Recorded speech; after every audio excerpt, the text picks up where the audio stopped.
You know, music is emotional and very powerful, and that song in particular is a very emotional one for me. And it's interesting that Zane would lead it on Mother's Day because that is the song that we sang at my father's funeral, and I led the song. And because there's songs like that, so some people say, I don't ever want to hear that song. I do, because I don't want to forget my dad. And to me, it's kind of a sad memory in a way, but it's also a very happy memory because he loved that song. My dad had 37 songs picked out to sing at his funeral. We did not sing 37 songs, but we did pick that one because that was a good one. Thank you for leading that, brother. Really appreciate that. If you'll get out your Bibles and open up to 2 Kings chapter 17, we'll be there momentarily, and there is an outline in the bulletin of the sermon for you to follow along as we talk about fearing the lions. I have a quick announcement to make before I get started with my sermon, though. The missionary from India who was here a couple of months ago, whom I will not mention his name because it actually puts him at risk for persecution in India where he's at. He emailed me and he asked me to ask you if you would pray about the election, which is tomorrow. 970 million people are going to be voting tomorrow in the India general elections. And the way that election comes out could have a big bearing on the work that they are doing right now in India. If that goes the wrong way, they will receive even more objection to what they are trying to do in the spread of Christianity. So please say a prayer about that. He would really appreciate that. So, and talk about fearing the lions. I've never preached this sermon, and I've never preached on this passage. Seems pretty obscure, 2 Kings 17. How many times do we read 2 Kings 17? And yet, I think you will fall in love with this passage the way I did when I started studying it. There are some very practical things for us, things that will help us tremendously, and things that we're dealing with in Shakota in 2024 that they were dealing with back then. I want to start by sharing with you just a general observation, something I've learned about Christianity. You probably have noticed this too, but maybe you haven't really thought about it. You know there's angels, right? Satan also is able to disguise himself or masquerade himself as an angel of light. 2 Corinthians chapter 11 and verse 14. We know that there's Christ, but there's also Antichrist. 1 John chapter 2 verse 18 says, just as you have heard that the Antichrist is coming, even now many Antichrists have come. There is the church of Christ.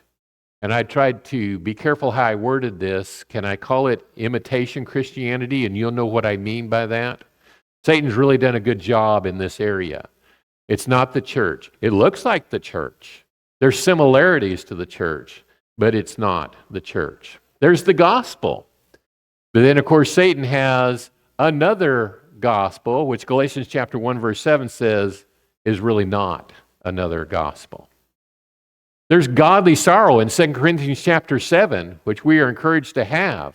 Satan substitutes that with guilted regret.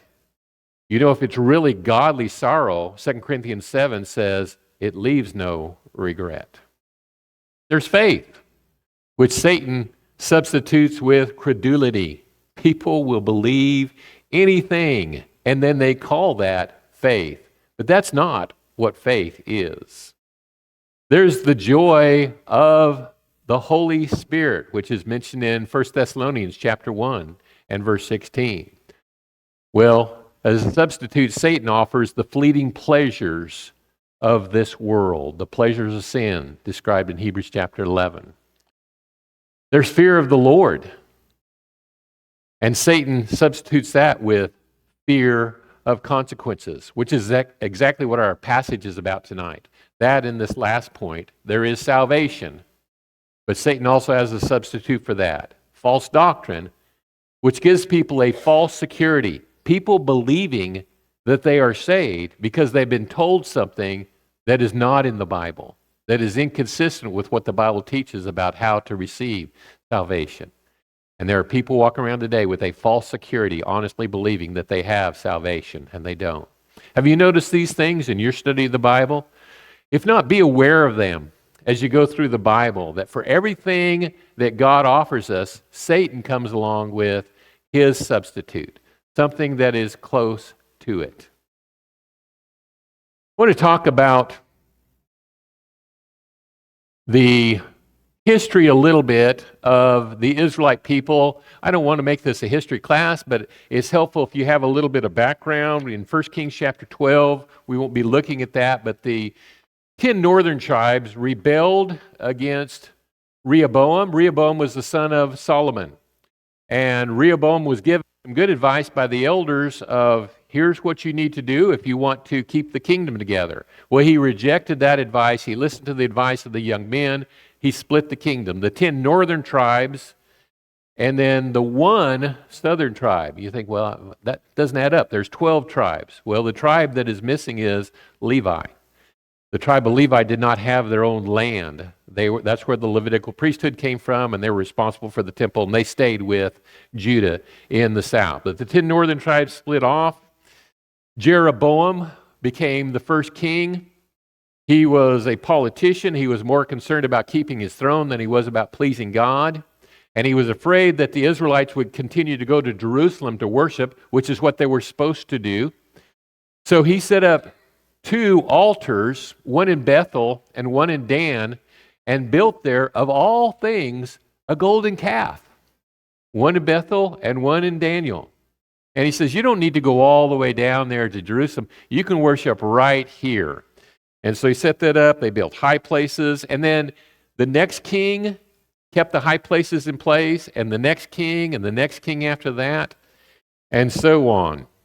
Until we get all the way down to Hoshea, who was the king of Israel. And when Hoshea did evil, God withdrew his protection, and Israel fell to the Assyrians. Read with me in 2 Kings chapter 17, starting in verse 1. In the 12th year of Ahaz, the king of Judah, Hoshea, the son of Elah, became king over Israel in Samaria, and he reigned 9 years. He being Hoshea, did evil in the sight of the Lord, only not as the kings of Israel who were before him. Shalmaneser, the king of Assyria, came up against him, and Hoshea became his servant and paid him tribute. But the king of Assyria found conspiracy in Hoshea, who had sent messengers to So, the king of Egypt, and had offered no tribute to the king of Assyria, as he had done year by year. So the king of Assyria shut him up and bound him in prison. Then the king of Assyria invaded the whole land and went up to Samaria and besieged it 3 years. In the 9th year of Hoshea, the king of Assyria captured Samaria and carried Israel away into exile to Assyria and settled them in Hala and Habor and the river of Gozan and the cities of the Medes. It's about 732, 731 is when Hoshea became the king of Israel. And it was in his 9th year, so this would be 722 BC, when the Assyrian king came down and captured the 10 northern tribes, captured Samaria, destroyed it, dispersed the 10 northern tribes. They were never assembled again, those 10 northern tribes. God, of course, was blamed for this. And yet, all God did was keep his promise, because he had told them, if you will serve me in the promised land which I'm giving to you, I'll be your God, and I will protect you, and I'll look after you. But if you will not keep my commands, I will withdraw my protection from you, and other nations will have you. So he is just keeping his side of the covenant agreement. He's doing what he's supposed to do. And the very next verse says who the real one to blame is. Verse 7 says, "Now this came about because the sons of Israel had sinned against the Lord their God." So the fault lies with the sins of the sons of Israel. The sons of Israel sinned against the Lord their God, who had brought them up from the land of Egypt, from under the hand of Pharaoh, king of Egypt. And they had feared other gods. And they walked in the customs of the nations whom the Lord had driven out before the sons of Israel, and in the customs of the kings of Israel, which they had introduced. The sons of Israel did things secretly, which were not right against the Lord. Moreover, they built for themselves high places in all their towns, and watchtowers and fortified cities, and they set themselves sacred pillars and Asherim in all the high places and under every green tree. There they burned incense on all the high places of the nations, and they did which the Lord had carried away to exile before them. And they did evil things, provoking the Lord. They served idols, concerning which the Lord had said, "You shall not do this thing." Yet the Lord warned Israel and Judah through all his prophets and every seer, saying, "Turn from your evil ways, keep my commandments, my statutes, according to all the law which I commanded your fathers, which I sent to you through my servants, the prophets." However, they did not listen, but stiffened their neck, like their fathers, who did not believe the Lord their God. They rejected his statutes and his covenants, which he had made to the fathers, his warning with which he had warned them, and they followed vanity and became vain. And they went after the nations which surrounded them, concerning which the Lord had commanded them not to do like them. They forsook all the commandments of the Lord their God, and made for themselves molten images, even 2 calves, and made an Asherah, and worshipped all the host of the heavens, and served Baal. Then they made their sons and their daughters pass through the fire, and practiced the divination and the enchantments, and sold themselves to do evil in the sight of the Lord, provoking him. So the Lord was very angry with Israel, and removed them from his sight. None was left except the tribe of Judah. As so often happens when bad things happen, they blamed God. They said, "God, how could you do this to us? We're your chosen people. How could you abandon us?" And God says, "It's not my fault. You're the ones who sinned. You're the ones who chose not to follow my commandments." We can't have a covenant relationship unless we're willing to honor our part of the covenant with God. I don't know how you feel when you're reading things like this from the Old Testament. A lot of times when we're reading the Old Testament, we're thinking, this really doesn't apply to us. We live under the new covenant. And especially all this stuff about idolatry. Why are we studying idolatry? That's not a problem we have in our country. We don't bow down and worship statues. We live in the most idolatrous country in the world. We have idolatry. It's disguised in a lot of different ways. An idol is anything that is more important to you than God is. That's what you're idolizing. Whatever you put first in your life, that's your idol. And when you think about it that way, tell me Americans are not idolatrous. We are very idolatrous. We put so many things ahead of God. We put money ahead of God. We put jobs. We put sports. We put singers and movie stars. And we idolize them. We even have a show called American Idol. I mean, it's all about idolatry. We just don't think of it that way. But we have the biggest problem. Americans are vain. That's because we follow vain things. He says there in verse 15, his warnings, and he warned them, and they followed vanity and became vain. That's what happens when you follow vain things. You become vain, and we are so vain. in our country. Yes, this is very practical for us, and we should be studying the Old Testament because God still feels the same way today about these things as he did back then. And it was not so much what they did openly, but what they did secretly that incurred the wrath of God. Look back at verse 9. The sons of Israel did things secretly which were not right against the Lord their God. Moreover, they built for themselves high places in all their towns, their idolatry. I have a friend of mine. His name is Cameron. He is the youth ministry in Hydro, and I played disc golf with him yesterday in a tournament. And Cameron is just a really nice guy. He just got married not long ago, and he has two brother-in-laws who were also in the foursome that I was playing with him. And these two brothers, the youngest one just had a birthday. Well, the youngest boy loves the Thunder. And so Cameron got tickets for all three of them to go to the Thunder game. I believe it was Thursday night, if I remember right. It's the playoffs. It was a big game. So he gets these tickets. They get to the door. They find out that they have been scammed. The tickets are fake. $400. And this guy can't afford $400. So, you know, it's those secret things. And one thing that the internet allows people to do today is to do secret things, secret sins, and our name's not out there and people don't necessarily see it. But those things are so evil. They are so wrong to do.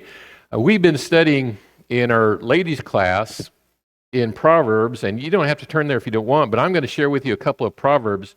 We often don't think that the way that we handle money, not just the way that we spend it, but the way we earn it, can be very sinful. If we are acquiring money in a way that is harmful to other people, that's ungodly. That is so wrong. In Proverbs chapter 14, verse 31, it says, "He who oppresses the poor taunts his maker." Get that? Taunts his maker. He who oppresses the poor taunts his maker, but he who is gracious to the needy honors him. Chapter 15 and verse 27 says, "He who profits illicitly troubles his own house, but he who hates bribes will live." In chapter 16 and verse 11, it says, "A just balance and scales belong to the Lord. All the weights of the bag are his concern." And then in chapter 20 and verse 10, it says, "Differing weights and differing measures, both of them are abominable to the Lord." And then just one more in chapter 22 and verse 16, "He who oppresses the poor to make more for himself, or who gives to the rich, will only come to poverty." God hates it when we gain money to the detriment of other people. This is why gambling is wrong. A lot of people don't understand that. They think, well, gambling's wrong because you're not supposed to take chances. No, that's not what makes gambling wrong. If you happen to win gambling, you are taking food off somebody else's table because somebody's going to lose, and it's not the casino. They don't lose. It's other people. We are never to gain money at the loss of other people. Cameron, can you imagine if the people that did that to him, if they were Christian? Can you even picture that? Christians scamming other people on the internet. And they say, well, you know, they're dumb enough to buy it, then that's okay. No, it's wrong. It's wrong on all counts if you gain money and somebody else loses. You're hurting others by doing that. That is never the way. And God watches. He sees all. People don't see it all, but it's the secret things. It's those secret things that God says, that is so wrong. He hates that stuff. We should hate it as well. Next thing that happens here is Samaria gets repopulated with unbelievers. Look at what, go back to our text in chapter 17 and verse 24. It says, the king of Assyria, now this would be Sargon II. The king of Assyria brought men from Babylon and from Cutha and from Ava, and from Hamath, and Sepharvaim, and settled them in the cities of Samaria, in place of the sons of Israel.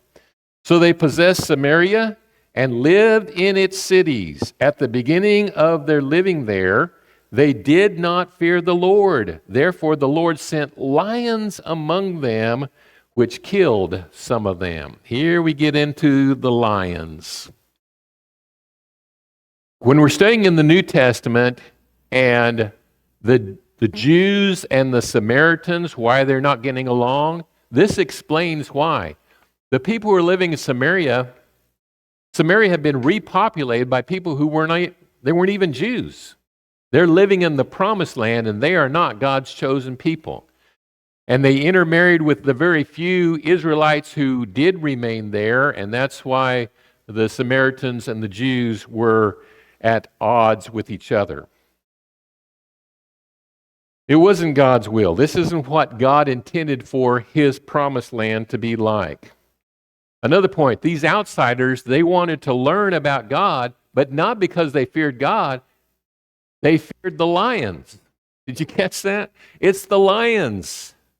The lions are eating us, and so we've obviously offended the God of this land, and we need to make things right. Look at the way they describe it in verse 26. So they spoke to the king of Assyria, saying, the nations whom you have carried away into exile in cities of Samaria do not know the custom of the God. Do you catch that? The God, not Jehovah God, the real God, the God of the land. So he has sent lions among them, and behold, they kill them because they do not know the custom of the gods of the land, the God of the land. Then the king of Assyria commanded, saying, take there one of the priests whom you carried away into exile, and let him go and live there and teach them, and let him teach them the custom of the God of that land. So one of the priests whom they had carried away in exile from Samaria came and lived at Bethel and taught them how they should fear the Lord. But every nation still made gods of its own and put them in the houses of the high places, which the people of Samaria had made, every nation in their cities in which they lived.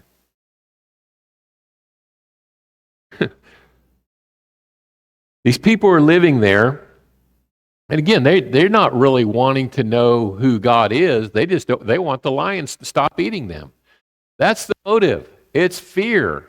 It's fear of the lions, not love for God, that's motivating them. And if you have fear of the lions, then staying away from the lions is more important than pleasing God, isn't it? If that really is your motive, then you just want to stay away from the lions. It's not about pleasing God. Some come to God, it's not because they want to worship him, it's because they're afraid of something else. How many of you know people that come to church because they're afraid of hell? How many of you know people who come to church because they just are afraid of angering God in some way? Or do you know people that come to church because they're afraid of somebody else that might make fun of them if they don't come to church, or give them a hard time because they don't come to church? People come to church for fear. They come to the Lord for fear. They're afraid of all these different things.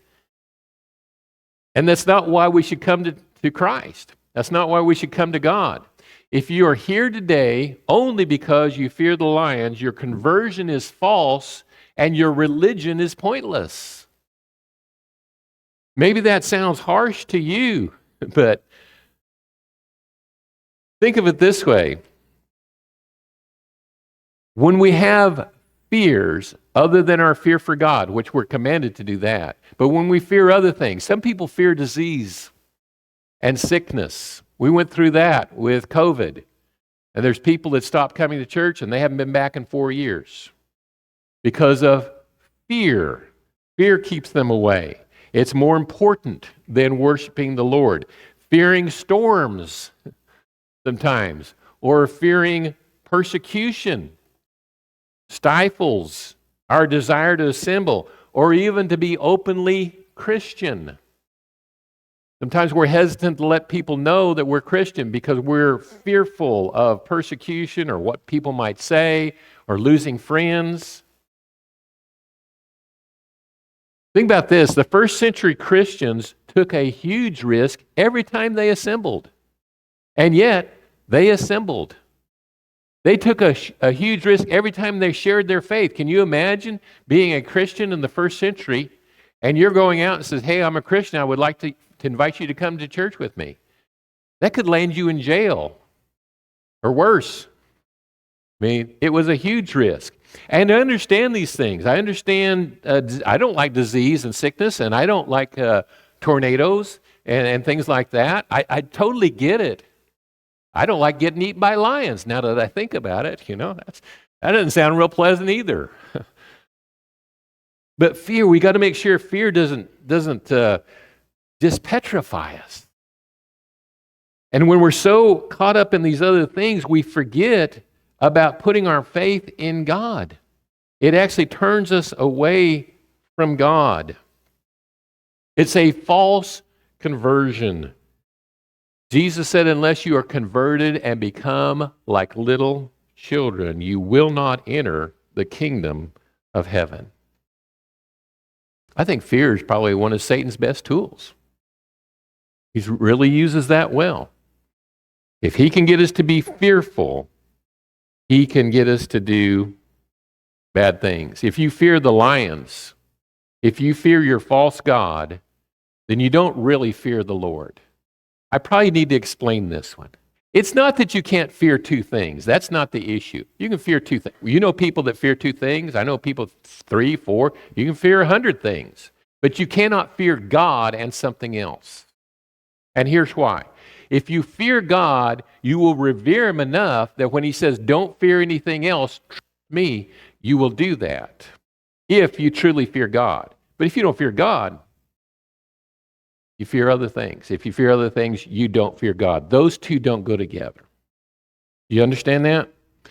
If you fear the lions, whatever the lions are in your life, you do not fear God. 1 John 4:18 says, perfect love casts out fear. Because fear has to do with punishment. Satan can persuade you to do sinful and horrible things if you fear other things and you don't fear God.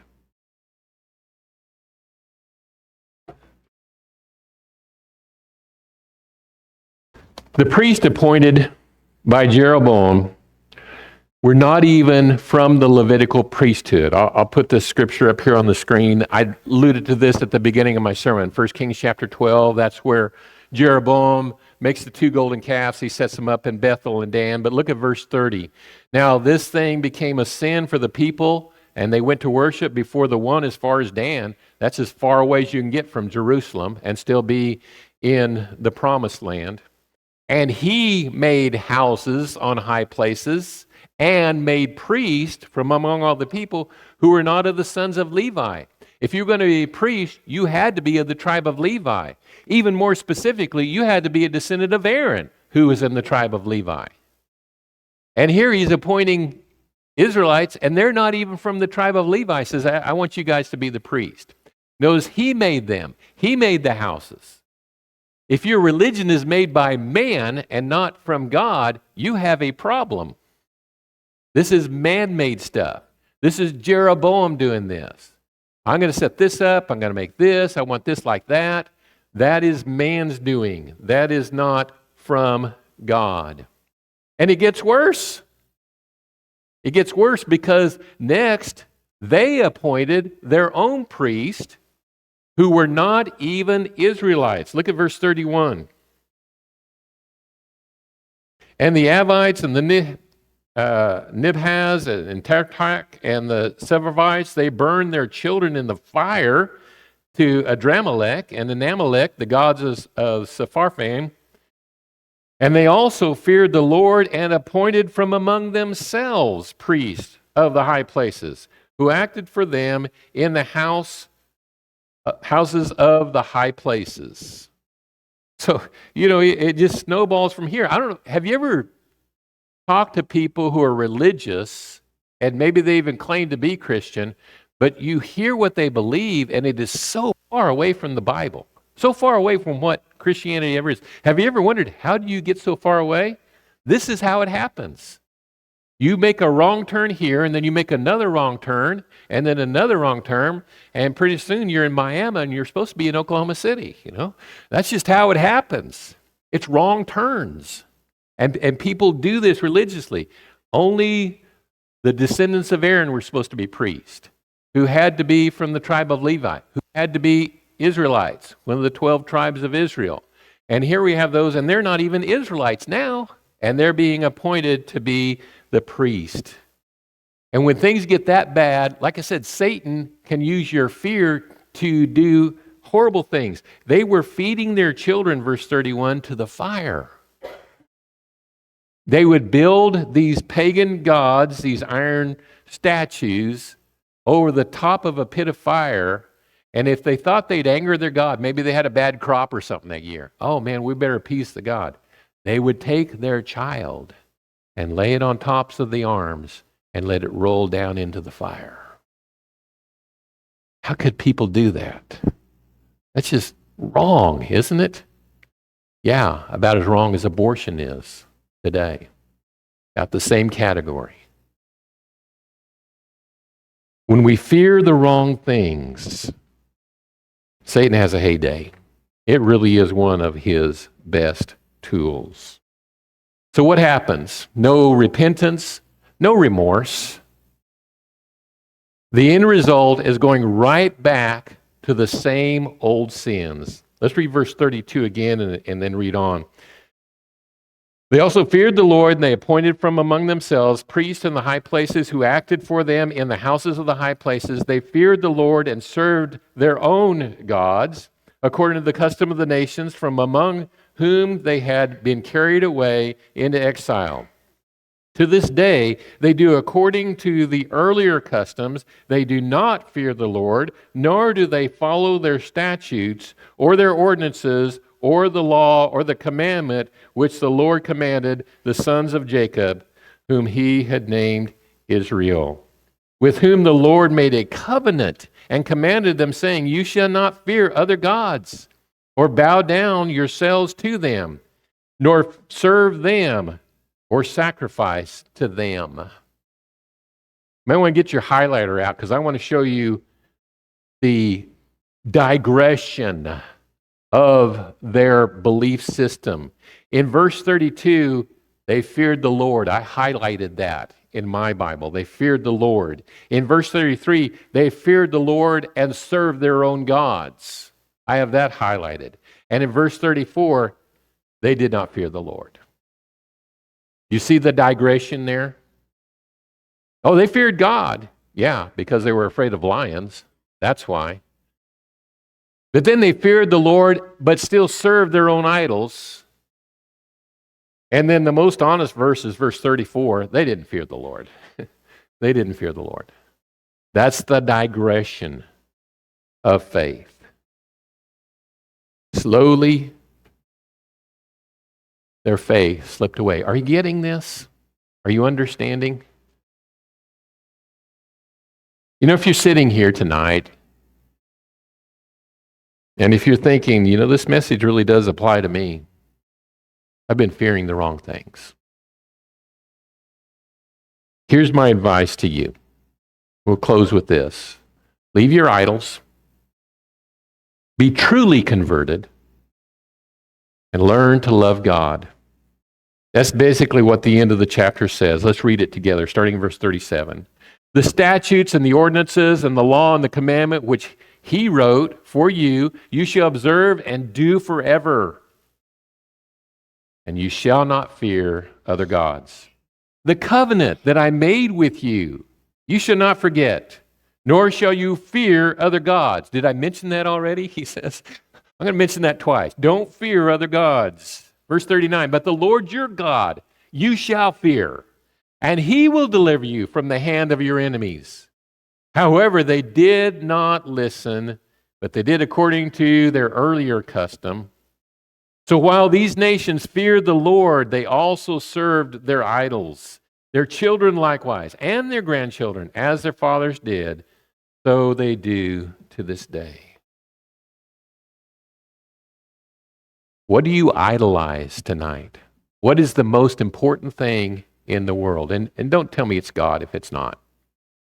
It's easy to sit here in church and say, oh yeah, God, he's the most important thing. Let me look at your schedule. Let me look at your checkbook, okay? And I can tell you what the most important thing in your life is. What takes the priority? Let me see your calendar. What goes on your calendar first when you're planning out the month and here's what I got to get done? What goes on first? These are the things I have to do, and then everything goes on after that. What really is first in your life? Be truly converted, changed. Learn to love God. Do not fear the lions. I know they're ferocious. I know if we had some announcement that some study had been done and those who go to church are 20 times more likely to get eaten by lions. And the more frequently you go, the bigger your chance of getting eaten by a lion. That might hinder some of us from going to church so much, but I hope not. There's always risk in everything that we do, isn't there? We just have to decide what is the most important. Don't fear the lions. Fear God. We're going to sing a song of invitation. There's something on your heart, you're needing prayers. If you just feel like you've not been honest with God the way you need to, and you want to make some things right, please come as we stand and sing.